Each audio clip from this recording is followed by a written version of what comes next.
It is strange how long something can be there before we really see it. I thought I knew exactly what I was coming back for. The day before, I had to come to Tunnel View to make a simple photograph with my Pinhole camera. Now that I had the photo I came for, I looked around to see what else might be there. I found myself behind this tree, thinking about the photograph I could get. I started imagining the morning sun coming straight through those branches. I could already picture the dramatic contrast between the light from the sun and the dark branches of the tree. It was worth coming back for. That was the image I had in my head when I got in the car this morning. I think that I shall never see a poem lovely as a tree. It is hard not to wonder what it must be like to live a life measured this differently, with roots buried deep enough to hold through every season and every storm, while years pass and the world around you keeps changing.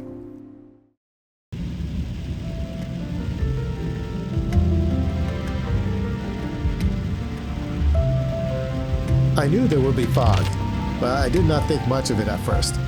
I had seen plenty of mornings here where the valley begins hidden and then it clears right up once the sun comes up. I figured if I got there at the right time, I would catch the moment when everything lined up. What I did not count on was just how thick it would become, because the farther I drove, the less I could see. And after a while, it became clear this was not the kind of fog that was going to burn off anytime soon. And maybe there was a kind of foolishness in coming here with a picture already fixed in my mind. Because what do I really know about this tree beyond the few moments I have stood in front of it? It has stood through mornings I will never see, through fog thicker than this, through winters and summers, and years measured in ways I will never fully understand.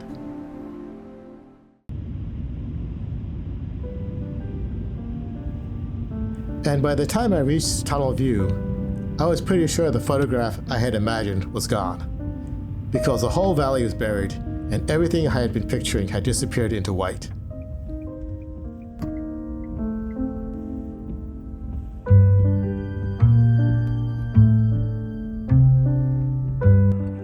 I just stood there looking at it, and after a minute it became clear that the sun was not going to break through, and the valley was not going to open the way I had expected it to.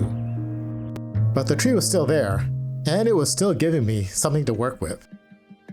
With everything else pushed back into the fog, it had a presence I had never fully recognized, because usually it just sits there, while everything else pulls your attention out into the valley. It was still the tree I had come for. It was just offering a different photograph than the one I had pictured. It stands here at Tunnel View, rooted inside one of the most photographed places in the world, almost within reach of the people who travel across the world to see this valley.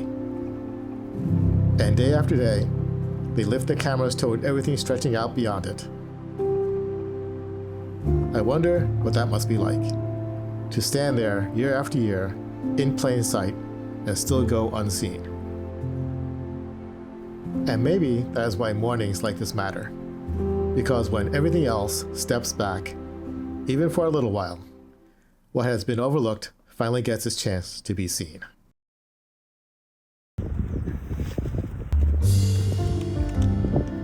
Once it became clear that the tree was offering a different photograph than the one I had imagined, I stopped thinking about the image I had planned and started working with the one that was actually there.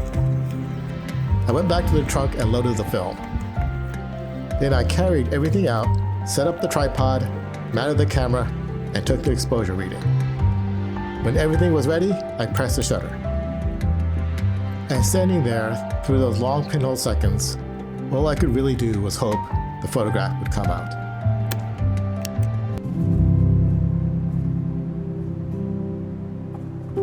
Poems are made by fools like me, but only God can make a tree. Today, I really see you.